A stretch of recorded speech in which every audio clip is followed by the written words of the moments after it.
Salam alaikum, chers téléspectateurs. Nous sommes très heureux d'être là sur ce plateau pour vous présenter votre nouvelle émission Éduc-Art. C'est une émission de la CNPEAM, c'est la Coordination nationale des professeurs d'éducation artistique et musicale du Sénégal. En collaboration donc avec la Télé-École, première chaîne de télévision 100% éducation au Sénégal et en Afrique. Aujourd'hui donc, nous avons un nouvel invité, c'est Monsieur Désiré François Dassanou. Monsieur Désiré François Dassanou est professeur d'éducation artistique musicale ici à Dakar. Il aura l'occasion de nous situer. Bonjour Monsieur Dassanou. Merci Monsieur Fofana. Nos salutations à vous, à tous les téléspectateurs de Télé-École. Ouais.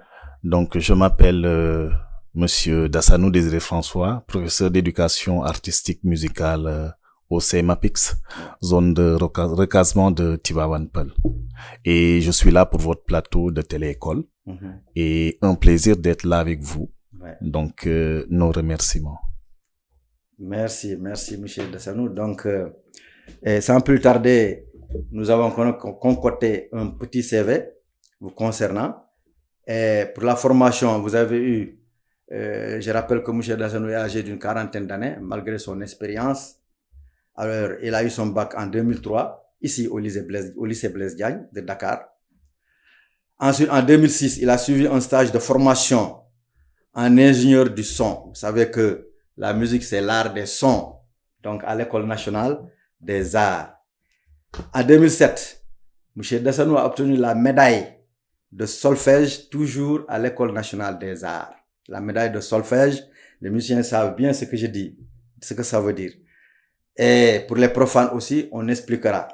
Toujours en 2007, il a suivi un stage de formation sur les droits d'auteur et les droits voisins, par l'AMS. L'AMS, c'est l'association des musiciens, en tout cas du Sénégal. En 2014, donc, il est professeur de piano à l'école de musique EHA Mermoz. Donc, tout ça, M. Dassanou reviendra sur ces précisions-là. EHA. Qu'est-ce que ça veut dire? Donc, ça, c'est à la Mermoz. Maintenant, de 2013 à 2014, M. Dassanou a obtenu le diplôme qu'on appelle DFSA, c'est-à-dire le diplôme de fin d'études supérieures artistiques, option musique. Il faut dire que tout ceci, cette formation qui dure 4 ans après le bac, M. Dassanou donc, était donc à l'École nationale des arts. Faut-il le rappeler maintenant, c'est l'ENAMC. Alors, ça pour l'expérience professionnelle. Pour l'expérience professionnelle, malgré son jeune âge, comme je le disais tout à l'heure, M. Dassanou a pratiqué la musique. Donc, c'est un musicien avéré. C'est un instrumentiste. Alors, depuis 2005, il a fait une formation de compositeur, d'arrangeur de musique. C'est-à-dire que vous avez une musique, il arrange votre album, mais aussi, M. Dassanou joue des musiques de films. Pas sans savoir que quand il y a un film, on entend toujours une musique de fond dans le film. Et cette musique-là, n'est-ce pas, est jouée par de grands musiciens comme M. Désiré François Dassanou, qui est notre invité ici aujourd'hui. Alors, 2015 à 2018, M. Dassanou a été directeur des études à l'école de musique, EHA, toujours à la Mermoz. Alors, depuis 2014, M. Dassanou est professeur d'éducation artistique musicale au CM APEX. C'est dans la zone de recasement à Tivaouane Peulh. Alors, de 2020 à 2023, donc il est également quelque part qu'on a dans un groupe scolaire. Là, on y reviendra également dans un groupe scolaire, n'est-ce pas? C'est dans la Zagdamba en tout cas. Voilà, il va donner le nom après pour ne pas faire un peu de publicité. Mais également, M. Dassanou s'exprime correctement, couramment, en professeur en français. Français, expression écrite, expression orale, anglais aussi, et le portugais. Donc, voilà. Ouais, 3 langues. Mais également Wolof. Hein? En manding. Ce qu'on connaît. Donc, voilà. Et à chaque fois, parfois, on entend les jeunes, quand vous parlez manding ou une autre langue, ils vous disent, ah, mais, qu'il mou lakni. Donc, il faut qu'on apprenne nos langues nationales. Parce que c'est une émission culturelle, hein. Et, donc, M. Dassanou aussi, manipule aussi n'est-ce pas, les nouvelles technologies de l'information et de la communication, notamment Microsoft, Word, Excel, hein, Bestgrad, mais le logiciel MAO. Le MAO, mais c'est, si je me rappelle bien, c'est la musique assistée par ordinateur. Tiens. Donc, vous voyez que la musique, c'est pas seulement, maintenant c'est avec les TIC, hein, cher professeur. Voilà. Donc, un bref CV de notre invité. Je ne sais pas si on a été fidèle. Est-ce que vous avez quelque chose à ajouter? Merci, je trouve que tout a été dit. Oui. Et je ne fais que vous remercier. Oui. Je crois que tout est en règle, c'est ça qui est effectivement dans le CD. Ouais. La petite remarque, c'est que je suis également artiste-compositeur. Ah. Donc, je compose mes propres morceaux. Je le fais également pour d'autres artistes, puisque c'est une émission culturelle. Oui. Voilà pourquoi je prends le temps d'en parler un peu. Ah, merci. Et ouais, on est bien armé là avec qu'est-ce que c'est? Alors là, c'est un clavier MIDI connecté à l'ordinateur. Oui. Donc, qui permet d'obtenir différents sons, mais via l'ordinateur. Via l'ordinateur. Exactement. Et donc, vous êtes professeur d'éducation artistique musicale au CM de APIX. Et la musique en classe. Pourquoi on enseigne la musique dans les collèges et les établissements du secondaire? Merci. Il est tout à fait normal de dispenser des cours de musique, des cours d'art, de musique à l'école, que ce soit le moyen, le privé. Pourquoi? Parce qu'il s'agit de la musique. Ouais. Donc, la musique est un élément essentiel dans le développement des apprenants. Ouais. Sous diverses formes.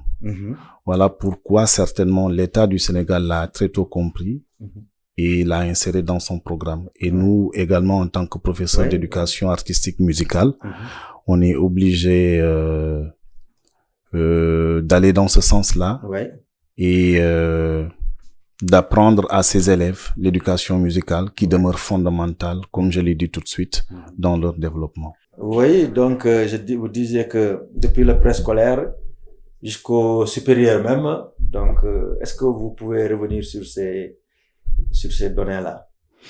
Alors, il faut comprendre que la musique est partout, que ce soit dans notre société, dans l'univers scolaire et avec la technologie actuelle. Ouais. Donc, nous ne voyons pas pourquoi elle devait être en reste, au même titre que les mathématiques, les SVT. Je crois que la musique a sa place et d'ailleurs une place fondamentale parce que elle naît avec l'homme.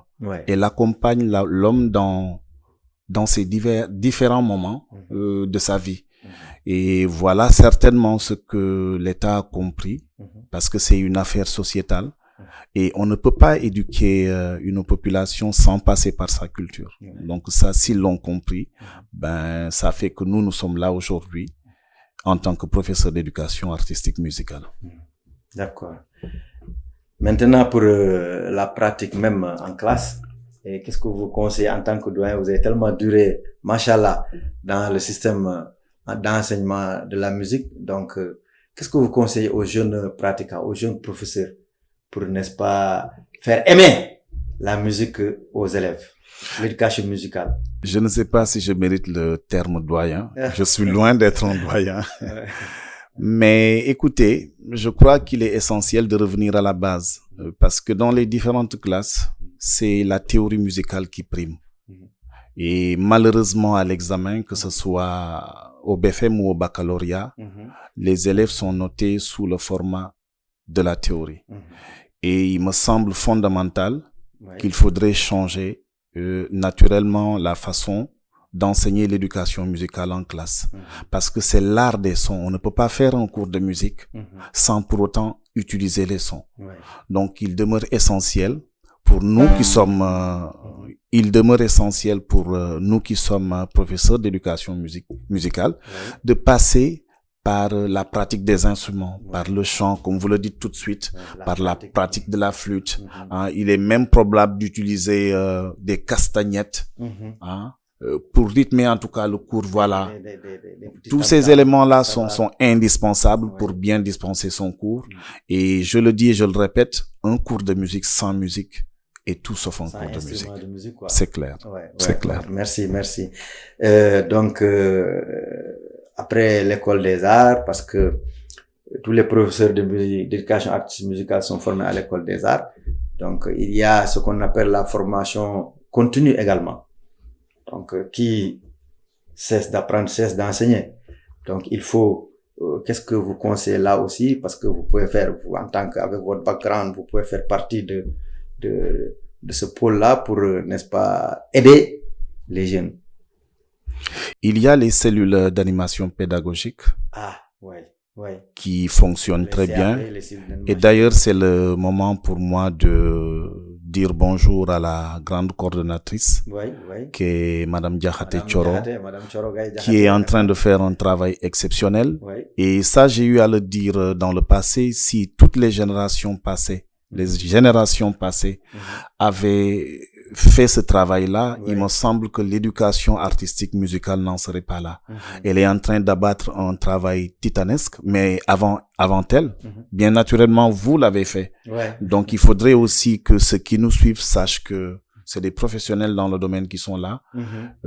Et la formation continue de l'enseignant doit être vraiment continuelle. Comme toutes les autres matières. Exactement. Donc, il y a des cellules d'animation pédagogique en mathématiques, en français, c'est en SVT, etc. Et pourquoi pas donc aussi dans les disciplines d'art, l'éducation artistique musicale, l'art plastique, etc. Je rappelle juste que la cellule d'animation pédagogique en éducation musicale est l'une des cellules les plus dynamiques. En tout cas, dans tous les collèges où nous sommes passés, les principaux n'ont pas manqué de les signifier exactement que c'était les cellules les plus dynamiques, et cela nous encourage dans notre démarche. Et je crois que c'est difficile, mais on continuera le combat. On va continuer sur cette lancée-là. D'accord, merci, monsieur Dassanou. Donc, on va revenir au chant. Et donc, non seulement vous utilisez, vous avez dit la pratique, les chants, vous faites de la théorie aussi musicale, mais aussi parfois il y a des chants en classe. Et ces chants-là en langue nationale, en langue en français, donc vous n'avez pas de préférence, quoi. Du tout, nous n'en avons pas. Parce que comme vous le dites et comme vous l'avez souligné, à la base nous sommes des instrumentistes. J'ai eu la chance de faire 7 ans au département des arts scéniques, à l'école nationale des arts, qui devient NAMC, et après 4 ans de formation au supérieur. Donc cela m'a véritablement permis de savoir comment en tout cas accompagner un chant quelconque, parce qu'un musicien n'a pas ce souci-là. Donc, les formateurs peuvent être différents, mais quand on a un profil de musicien, ça nous permet effectivement dans les différentes classes où nous intervenons de travailler des chants, qu'ils soient complexes ou pas, traditionnels ou modernes. Nous n'avons pas de soucis. Nous utilisons les méthodes adéquates pour éventuellement faire passer le cours, et ça se passe de manière très excellente. Oui, donc c'est le moment de rebondir sur ce concours que vous organisez, que la CNPA organise souvent, ce concours au niveau des collèges et lycées, ce concours de chant, en tout cas en éducation artistique, musicale et plastique. Donc c'est juste dans ce sens-là pour la revalorisation toujours, n'est-ce pas, de ces disciplines d'art. Exactement. Partout où nous allons, les gens disent que c'est le parent pauvre de l'éducation. Ils ont certes raison, mais en tant qu'acteurs de l'éducation, nous avons le devoir de faire en sorte qu'il y ait changement dans ce plan-là. Parce que nous oublions généralement que dans les classes, il y a des élèves qui ont le potentiel, ils sont très doués, qui ont le talent. Et malheureusement, d'aucuns pensent qu'on forme les élèves pour qu'ils deviennent après de futurs musiciens ou bien qu'ils fréquentent des universités de musique. Non, loin de là. nous sommes des hommes et l'homme a ce que l'on appelle des sentiments. Et ces sentiments-là, ce n'est qu'à travers, en tout cas, les disciplines artistiques telles l'éducation musicale qu'on peut les valoriser. Donc, c'est ce que nous avons compris. Et voilà pourquoi, en tout cas, c'est un des points sur lesquels, qui nous a permis de travailler sur ce concours qu'on a réussi avec brio l'année dernière, qui permet aux différentes écoles de proposer des profils pour le chant, pour les instruments. Et je crois que c'est une très bonne option. L'État gagnerait à nous accompagner davantage pour naturellement travailler là-dessus. Ouais, d'accord. Donc, parler tantôt que la musique c'est les sentiments, n'est-ce pas? C'est il faut extérioriser parce que il faut chanter, prendre des chants dans notre culture, dans notre patrimoine national. Hein, c'est les sentiments. Bon, donc avant la naissance même, hein, on chante, maman chante pour nous, hein, là, dans les toilettes, etc., en caressant son ventre. Donc et c'est une occasion pour, n'est-ce pas, aborder l'autre sujet. Vous parliez d'une école EHA, là où vous intervenez. Qu'est-ce que cela veut dire EHA? Je crois que c'est l'harmonie. L'école harmonie. École harmonique. Où j'ai débuté bien avant même de devenir professeur d'éducation artistique dans les classes. Ah, d'accord. Tout à fait. Cette école harmonique, est-ce que vous pouvez nous expliquer les tenants et les aboutissants de cette école-là? C'est la première école privée musicale du Sénégal. Ah, ouais. La première école? La toute première école privée musicale du Sénégal. Et elle ne se trouvait pas à Doutasek, non? Non, à Mermoz. Ah, à Mermoz. À Mermoz. Et je précise que c'était la toute première école musicale. Mais à Doutasek, c'était aussi, c'était ça? Non. Est-ce que c'est une école, la première école privée? Non. Oui. Je crois que je pèse bien mes mots. Donc, c'est la toute première école créée par Ben Gine, qui travaillait à la Banque mondiale avec Marc Silva. Donc, l'école se trouvait au niveau de Mermoz. Oui. Et je rappelle que la première personne à occuper la fonction de directeur des études, c'est Monsieur Bangoura, Bernard Bangoura, qui a fait Monsieur Bangoura, Bernard Bangoura, d'accord. Oui. Qui a fait un très bon travail. Oui. Et quand il allait partir, donc c'est lui-même qui a suggéré au directeur mon profil. D'accord. Et c'est comme ça que ça s'est passé. Du coup, au début, j'avais dit non. Mais après, comme il y avait des collègues qui voulaient impérativement que je travaille avec eux, j'ai été obligé de le faire et je ne l'ai pas regretté. Oui, c'est vrai. Monsieur Dassanou, je rappelle qu'il a fait 7 ans au DASC, c'est-à-dire le département des arts scéniques de l'École nationale des arts. Donc, c'est-à-dire là, on apprend juste l'instrument, des instruments. C'est un instrumentiste. 7 ans d'apprentissage d'instruments. Plus 4 ans, n'est-ce pas, pour devenir professeur, il ne voulait même pas. Et finalement, ça fait 11 ans de pratique musicale. On va rester toujours sur ce domaine musical-là, maintenant pour extrapoler un peu sur la musique sénégalaise. Est-ce que vous avez des idées ou bien des recommandations sur la musique sénégalaise? Parce qu'on sait que maintenant, on est tellement envahi par le mbalax qui domine tout, alors que il y a d'autres rythmes encore dans ce pays. Merci. Je crois que si on parle de mbalax, le mbalax est une musique et le mbalax a fini par démontrer que c'est l'une des meilleures musiques. Ça, il faudrait quand même s'accorder sur ce point. Après de là à penser qu'il n'y a que le mbalax, c'est peut-être là où le bas blesse. Il n'y a pas que le mbalax. Allez en Casamance, vous allez vous rendre compte que sur le plan rythmique, vous avez des djambadong, vous avez des bougars. Hein? Si vous allez au Fouta, il y a le yéla, il y a d'autres formes musicales. Allez voir chez les Sérères. La forme harmonique que les Sérères utilisent dans leur musique, je crois qu'il n'y a pas, il n'y a pas de comparaison contrairement par rapport au mbalax. À l'harmonie. Ouais. Par rapport à la richesse mélodique et harmonique, il n'y a aucune comparaison à faire par rapport au mbalax. Oui. D'accord. Parce que c'est une musique qui est riche, variée, et cette variété-là, nous ne la retrouvons pas dans le mbalax. Le mbalax, n'oublions pas que c'est une musique très rythmique.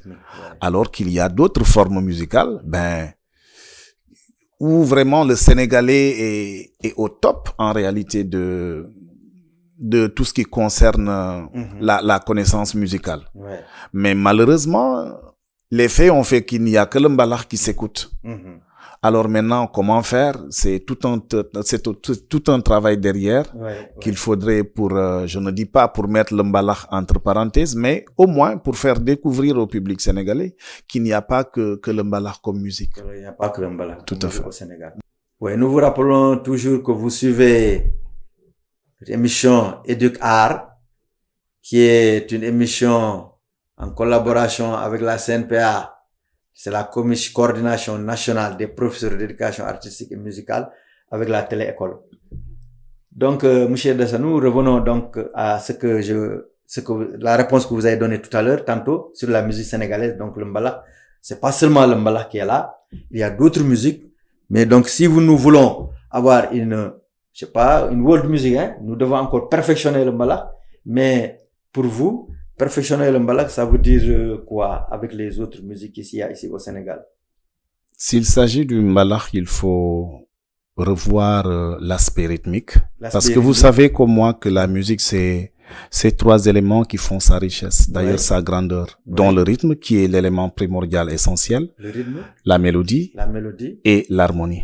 Donc s'il s'agisse des instruments à percussion, on parlera d'instruments rythmiques. D'accord? S'il s'agit de la voix, de la flûte, on parlera de mélodie. Maintenant, le fait de coordonner tout ça, d'embellir, on parlera d'harmonie. Donc, comment faire en sorte d'avoir des rythmes? Parce que, je le répète, quand on dit mbalakh, c'est le rythme. Comment garder ces rythmes mbalakh tout en maintenant faisant des recherches qui permettent de donner à cette mbalakh-là une autre couleur. Je crois que des jeunes le réussissent à travers les musiques afro maintenant. Quand on entend les afrobeats, il y a cette sonorité mbalakh au fond de la musique. Et après, il y a des mélodies très merveilleuses, plus des harmonies qui accompagnent en réalité cette musique. Je crois qu'on gagnerait mieux à travailler dans ce sens-là. Et ça permettra également à d'autres cultures d'avoir beaucoup plus de possibilités de comprendre le mbalakh, parce que c'est une musique qui est quand même, entre guillemets, un peu difficile à comprendre. Si vous n'êtes pas sénégalais, vous avez du mal à composer le mbalakh. Je vois là où vous voulez en venir. Exactement. Elle est trop rapide et puis c'est trop, En tout cas. Voilà. Bien, mais je rappelle que M. Dassanou, il a fait une formation, il peut, en tout cas, arranger votre album, mais aussi, il fait de musique de film. Mais, expliquez-nous ça, musique de film. J'ai dit tout à l'heure que dans un film, il y a toujours, il y a l'image, mais au fond, il y a une musique. Parce que une fois, c'est vrai, j'ai vu une musique, après j'ai vu en bas Fan Faux. C'est son nom de, comment encore? D'artiste, Voilà, d'artiste, Fan Faux. C'est bien là. Je crois que quand on entend Dassanou, c'est plus dans l'éducation. Mais le nom d'artiste, les gens ne le connaissent pas, sauf dans le domaine strictement culturel. Alors, je rappelle juste que je suis musicien à la base, avant de devenir professeur de musique, c'est essentiel. Donc, la musique a toujours été là en moi, parce que moi, j'ai eu la chance d'avoir un père animateur. Donc, déjà, à bas âge, on écoutait toutes sortes de musique, le jazz, la salsa, la rumba. C'était animé à la maison. Voilà, le techno. Donc c'est dans cette ambiance-là qu'on est né. Et vous avez grandi quoi? Moi, c'était plutôt la danse. Ok. Ceux qui me connaissent. Tout ça, c'est le domaine de l'art. Mais oui. Moi, j'ai fait de la danse. J'ai fait de nombreuses années de 1994 à 2004, j'ai fait la danse. Les gens ne s'en rendent pas compte. J'étais un excellent danseur. Et d'un seul coup, j'ai quitté la école de danse ou bien? Pas forcément dans une école de danse. Je l'ai fait dans la rue avec des amis. Nous avons gagné beaucoup de concours, notamment Oscar des vacances. J'ai été l'un des meilleurs danseurs d'Oscar des vacances. Donc, d'un seul coup, comme ça, je quitte la danse pour aller vers la musique. Il n'y a qu'un pas à franchir. Mais oui, parce que la musique, en réalité, elle était là, en fait, comme je l'ai dit depuis le départ. Il faut sentir la musique pour pouvoir bien la danser aussi. Exactement, c'est important. Alors, on est passé par là, par la composition également musicale, et par l'arrangement. l'ENAMC d'aujourd'hui fait partie des institutions qui ont fait de nous ce que nous sommes aujourd'hui. Je peux dire que tout ce qu'on a appris, c'est grâce à cette académie-là. Bravo, nous avons LMC. appris. Bravo, excellent. Exactement. LMC. Donc, c'est l'occasion pour moi de dire bonjour au directeur et à tout le personnel. Tout le personnel. Mes encouragements également à tous ces étudiants et élèves qui sont au niveau de l'ENAMC. Donc, qui m'ont fait découvrir en tout cas le piano que j'ai appris à l'ENA, à l'ENA de l'époque. Et je me suis perfectionné et j'ai été très vite attiré par la composition assistée par ordinateur parce que je fréquentais la musique assistée par ordinateur parce que je fréquentais beaucoup de musiciens qui travaillaient dans ce sens-là, dont Papa Omar Ngom, que je salue, le guitariste de Youssou N'Dour. Papa Omar Ngom. Oui. Et également Papis, le claviériste de Feu Thionsek, qui travaille actuellement avec Papis Ndiaye, un très bon. Non, tout à fait différent, un très bon claviériste que je fréquentais. J'ai eu aussi la chance de fréquenter des amis qui travaillaient avec la MAO. Et je suis tombé sur le fil comme ça. Et moi également, j'ai commencé à composer par l'ordinateur. D'accord. Et après, il fallait, comme je le dis, poursuivre la formation, essayer d'avoir autre chose que les autres n'ont pas. Parce que si vous suivez une formation académique, la façon dont vous voyez une chose, la façon dont vous comprenez une chose, ce n'est pas la même chose que le profane qui met des années à travailler sur un produit. Donc, la façon de faire, d'analyser, d'interpréter, elle est toujours différente. Transposer. Exactement. Nous allons de manière très efficace parce que nous savons exactement où nous allons. Vous allez, et ils mettent beaucoup de temps. Donc, voilà la différence. Et c'est ce qui nous a poussé à travailler sur des albums, sur des singles. Et après, c'est un feeling, les musiques de film. Les musiques de film, là, c'est-à-dire que c'est des compositions que vous faites. Vous jouez, bon, je rappelle que monsieur Dassanou, notre invité, est un grand claviste. Le clavier est là. Après, il jouera, vous jugerez de vous-même. Donc, je disais que les musiques de film, donc là aussi, vous faites des compositions. C'est en fonction du film ou bien en fonction de l'image qui passe. Est-ce que vous pouvez expliquer ça un peu aux téléspectateurs? Parce que parfois, c'est bruyant, parfois, c'est calme. Voilà, quoi. Je vois que vous êtes bien là-dedans et cela me réjouit. Ce n'est pas pour rien qu'on vous appelle doyen. En tout cas, merci. Oui, vous l'avez compris, il y a les génériques dans les musiques de films, c'est-à-dire les sons que vous entendez. Maintenant, il y a les bruitages que l'on met dans les différentes sections qu'on va proposer. D'habitude, quand quelqu'un a envie de travailler avec moi, il m'envoie les séquences vidéo et audio et à partir de là, nous faisons notre travail. Votre musique de film. Les bruitages, tout ce qui est son, synthé et autres, nous les proposons. Et après, nous les remettons à notre client. Mais donc, il y a de quoi apprendre la musique de film et tout ça, parce que il y a des emplois, quoi. Ah, mais oui, je me rappelle, un de mes formateurs, M. Sey, que je salue de passage. Sey. Qui nous disait à l'époque, quand on fait la formation musicale, on ne chôme pas. J'ai d'abord été choqué par ce qu'il disait. Donc, retenez bien, chers téléspectateurs, quand on fait une formation musicale approfondie, on ne chôme pas. On ne chôme pas. Alors là, j'avais été choqué par le thème on ne chôme pas, parce que nous, à l'époque, nous étions très, très, très jeunes, et on se rendait compte que beaucoup n'arrivaient pas à terminer leur formation à l'ENA. Donc au départ, nous étions 16 à la base. Il y a peut-être des études à faire dans ce sens. Mais 16 au départ et on se retrouve 2 à la fin. 2 à la fin. Et les 14, ils ont tous abandonné. Ils ont tous abandonné. Donc quand il me disait on ne chôme pas, je me suis dit mais je ne vous crois pas. C'est pas possible. Il m'a dit un jour vous allez le comprendre.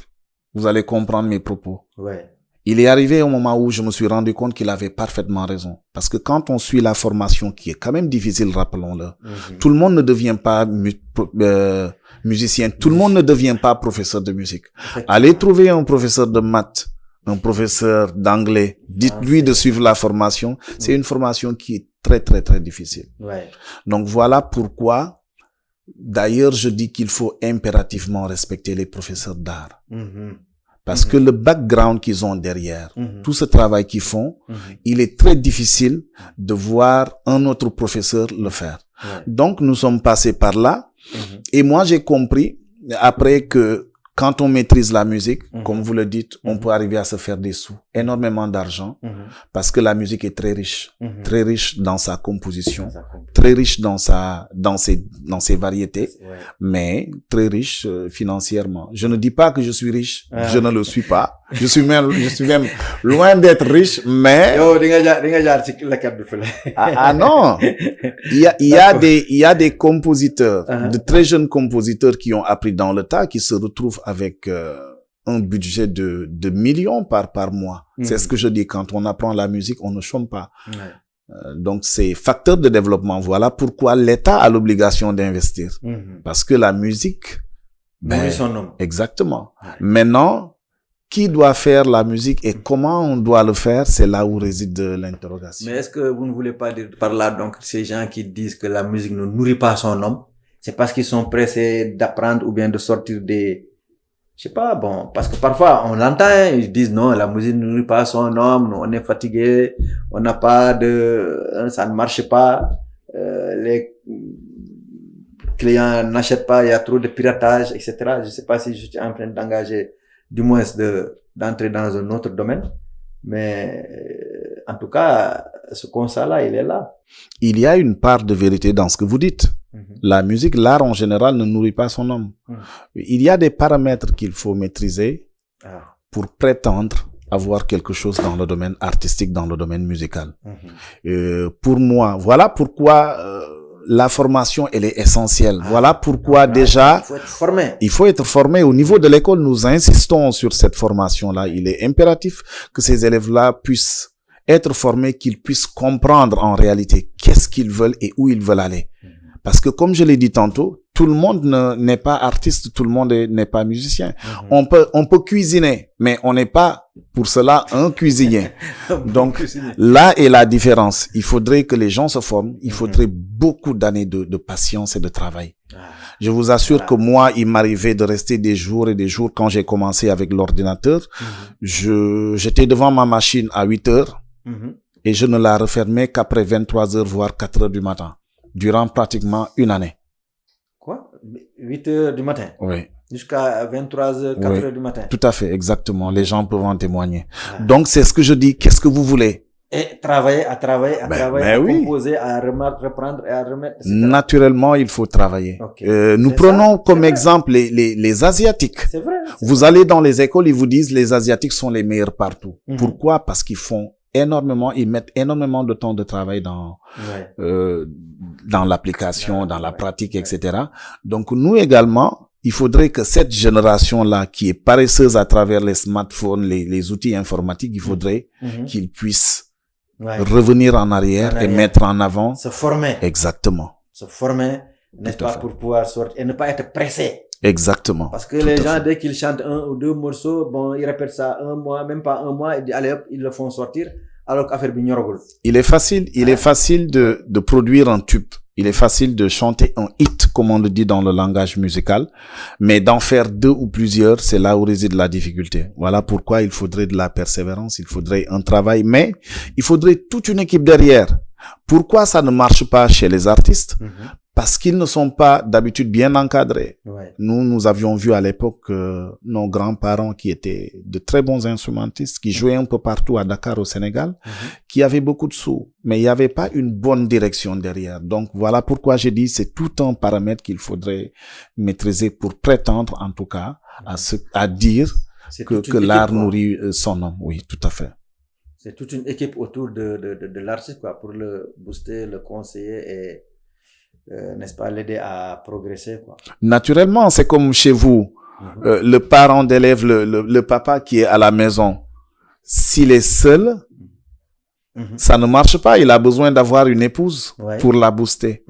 Il a besoin d'avoir des enfants pour les préparer. Voilà pourquoi le parent d'élève, il est assez différent Ouais. d'une autre personne. C'est ça. Pas le parent d'élève, le parent Ouais, en quelque le sorte. parent, quoi. Mais justement, pour revenir à ces parents d'élèves, à l'école même, à l'éducation, vecteur d'emploi, une formation. Mais pourquoi donc, dans notre pays-là, ces métiers d'art, mais il y a une négligence, quand même, la formation, une seule école des arts, depuis combien d'années? 64 ans maintenant. Vraiment, c'est pas possible. Alors qu'on avait bien débuté sur le plan artistique avec Senghor. Bien débuté. Donc, c'est pour dire que, je rappelle qu'il y a une année, le Mali, tout près de nous, qui a combien? Beaucoup d'écoles des arts, qui forment des artistes, qui fait tout. Les industries culturelles ont rapporté, était, n'est-ce pas, la deuxième source d'argent, n'est-ce pas, pour ce pays-là, après l'or. Donc, et pourquoi donc nous, jusqu'à présent, c'est une seule école des arts, comme elle l'a dit tout à l'heure, le local est loué, donc on n'a pas de locaux, mais qu'est-ce que vous avez à dire sur ça? Déplorable. C'est déplorable. C'est déplorable. On ne peut pas. Déjà, quand on a la chance d'être en Afrique, on parle de culture. L'Afrique, c'est la culture avant toute chose. Qu'est-ce qui a fait qu'on en soit là? Il y a à se poser des questions, mais je crois que les politiques n'ont pas fait leur travail. Et nous également, en tant qu'acteurs culturels, nous avons été attentistes.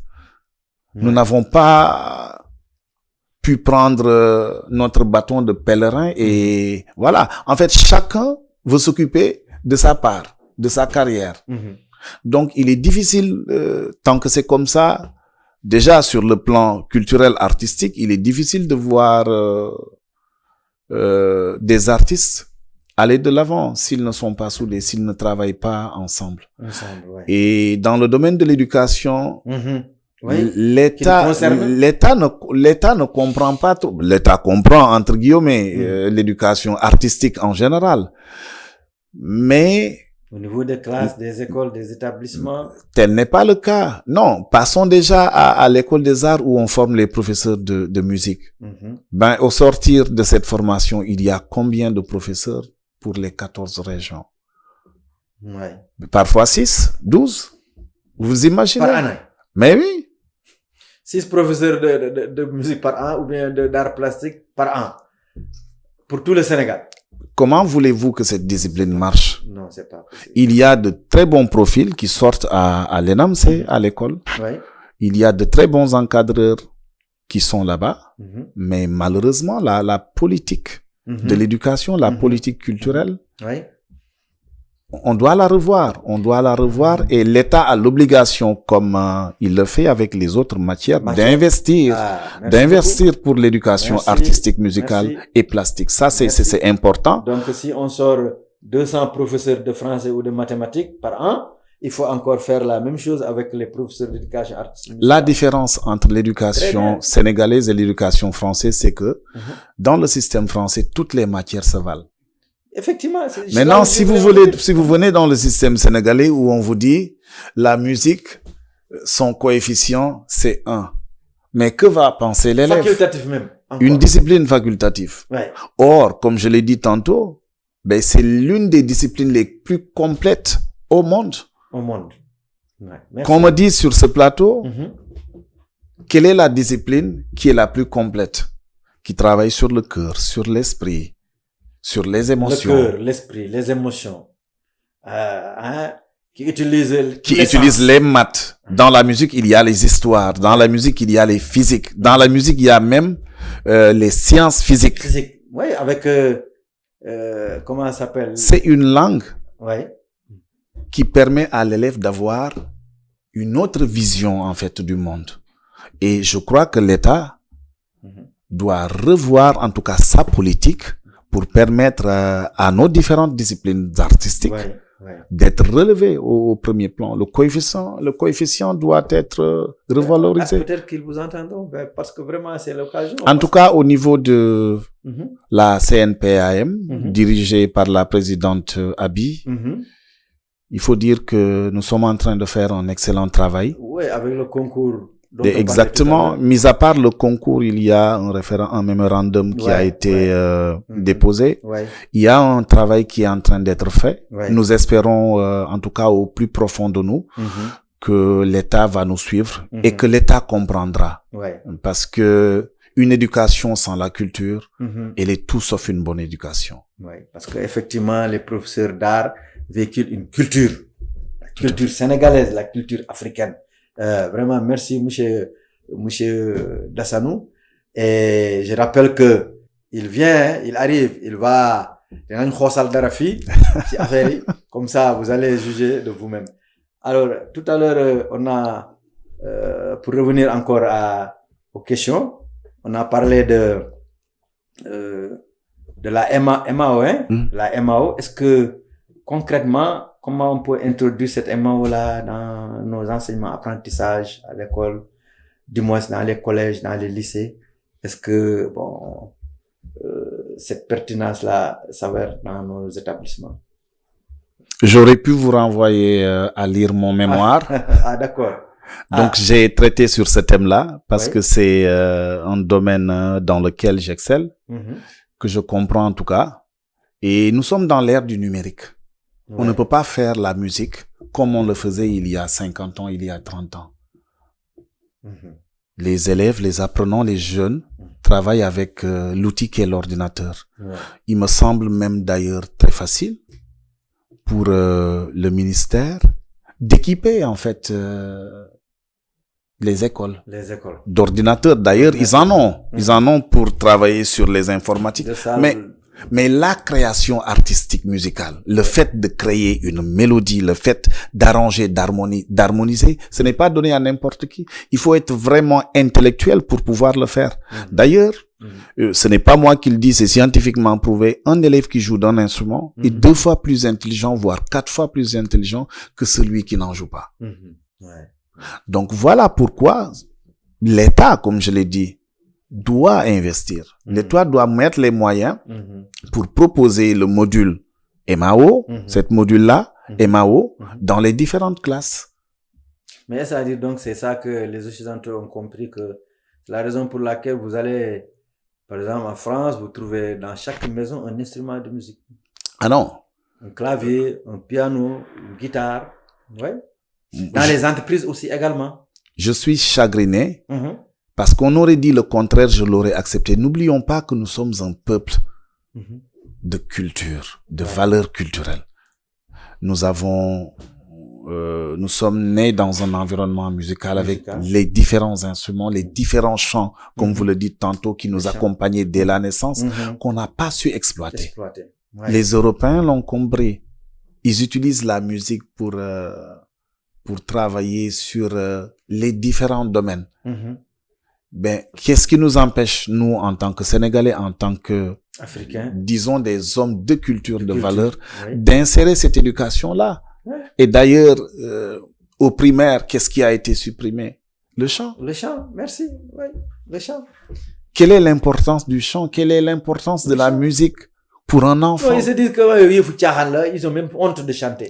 Ah non, mais... Oui, ils ont même honte de chanter. Alors, je vous mets dans un terrain de foot, je vous laisse un ballon, vous marquez un but. Ça, c'est clair. Vous allez forcément jouer. Je vous mets devant un piano, vous ne savez jamais jouer, vous ne jouerez jamais de cet instrument-là. Parce qu'on l'apprend, c'est scientifique, c'est technique. C'est des aptitudes. Et ces aptitudes-là, il faut les exploiter. C'est pas pour vous couper, il y a un professeur d'éducation artistique musicale qui me disait que, quand il vient trouver ses collègues en salle de professeurs, il dit, écoutez, moi, si je m'absente, personne ne peut me remplacer, même 5 minutes. Mais français, absentez-vous. Moi, je viens, je fais le cours. Mathématiques, absentez-vous. Même en 3e, je viens, je fais le cours. Etc., etc. Donc, pour appuyer ce que... oui, cela prouve nettement que les disciplines artistiques, et surtout la musique, est une discipline très riche. Très riche. Donc, il faudrait revenir à la base, permettre aux élèves de jouer d'un instrument. Il est essentiel d'avoir des instruments dans les différentes écoles. Pas que la flûte à bec.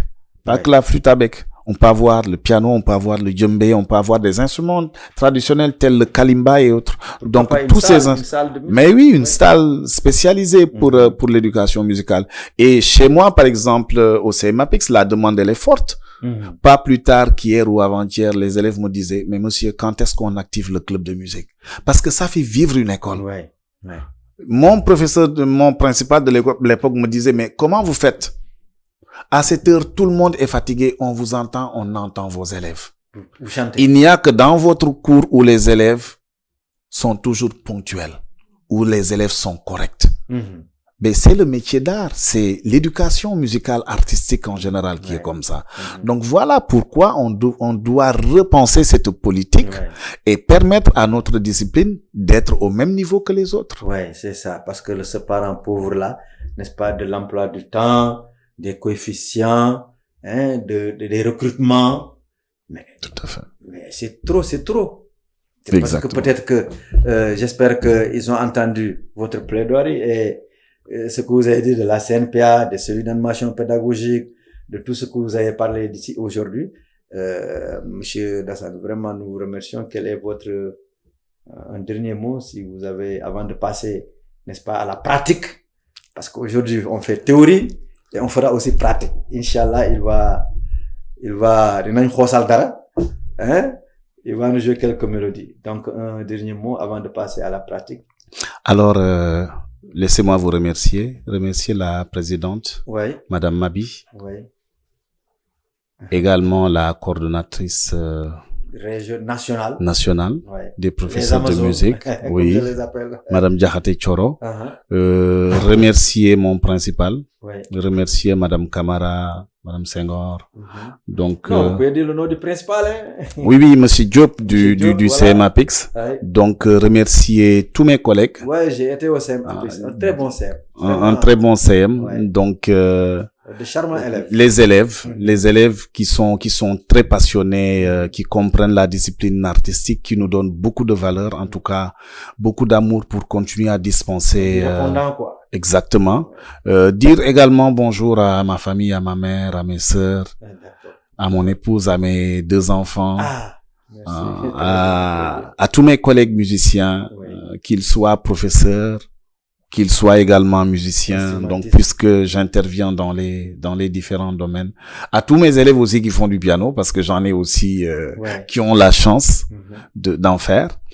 Alors, le dernier mot, c'est remercier telle école qui nous permet de faire passer ce message ô combien important, parce que dans les autres plateaux, c'est vrai qu'on parle d'éducation, mais on n'a pas tout le temps cette possibilité d'aller au fond. Donc, cette initiative-là, elle est à saluer. Donc, j'en profite pour remercier les initiateurs. Et il est important d'avoir ce genre d'émission, de les proposer pour que les gens puissent comprendre. Parce que tant que nous ne comprenons pas le réel problème, on aura des difficultés à trouver des solutions. J'espère en tout cas que le travail qui est en train de se faire au niveau de la CNPAM, nous aurons une écoute favorable auprès des autorités et nous espérons en tout cas que cette discipline-là continuera de flamboyer et de rayonner et ensuite de faire toute cette beauté qu'on retrouve dans les salles de classe, dans les écoles, dans la vie de tous les jours. Maintenant, je voulais vous parler un peu des instruments traditionnels aussi. Vous en jouez aussi? Alors, je joue un peu le balafon. Le balafon? Le balafon a été le premier instrument qu'on m'a offert quand j'étais enfant. Je me rappelle au maternel. Donc, moi, en venant à l'école des arts, c'était plus le violon. Après, comme il n'y avait pas cet instrument, j'ai été obligé d'aller. Exactement. D'aller vers le piano. Mais le seul regret que j'ai, c'est de n'avoir pas pu mettre beaucoup de temps dans les instruments traditionnels. Mais puisqu'on a encore le temps, je crois qu'il est important et ça demeure essentiel de travailler sur les instruments traditionnels. Machallah, vraiment. Merci beaucoup, monsieur Dassanou. C'est moi qui vous remercie. Merci. Et sans plus tarder, nous allons passer à la pratique.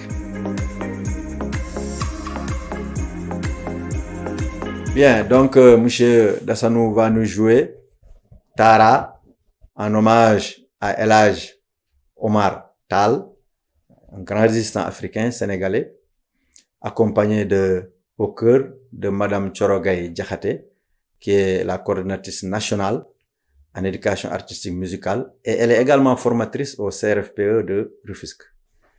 Donc, Monsieur Dassanou, à vous. Merci.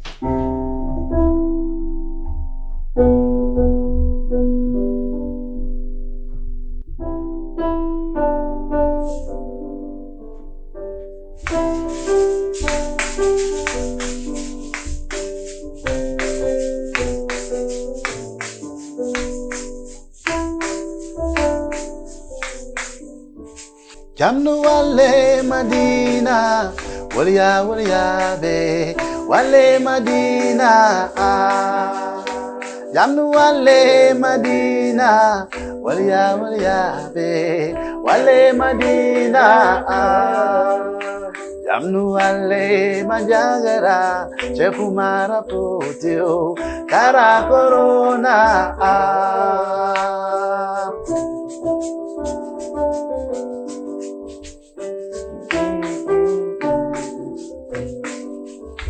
Jamnu wale Madina, waliya waliya be, wale Madina. Jamnu wale Banjagara, Cheikh Umar Foutiyou, Kara Corona.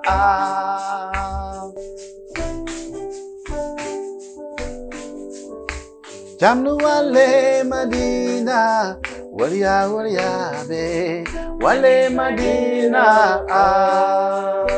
Jamnu wale Banjagara, Cheikh Umar Foutiyou, Kara Corona. Télécole destinée à l'éducation. Jamnu wale Madina, waliya waliya be, wale Madina. Jamnu wale Banjagara, Cheikh Umar Foutiyou, Corona.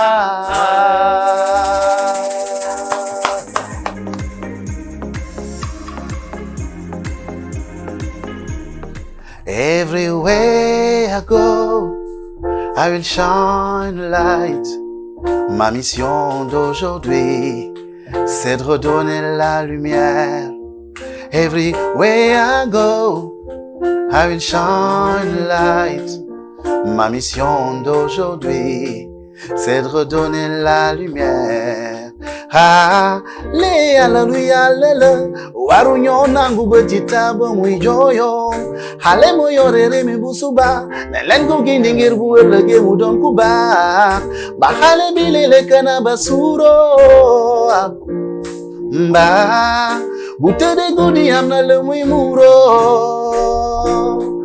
Everywhere I go, I will shine light. Ma mission d'aujourd'hui, c'est de redonner la lumière. Everywhere I go, I will shine light. Ma mission d'aujourd'hui, c'est d'accompagner ses élèves. Bravo. Ah, vraiment. Merci beaucoup.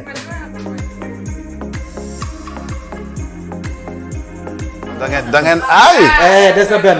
30 secondes. Salsa. Non. Salsa, 30 secondes. Ah, voilà. Fallou, jëlee la.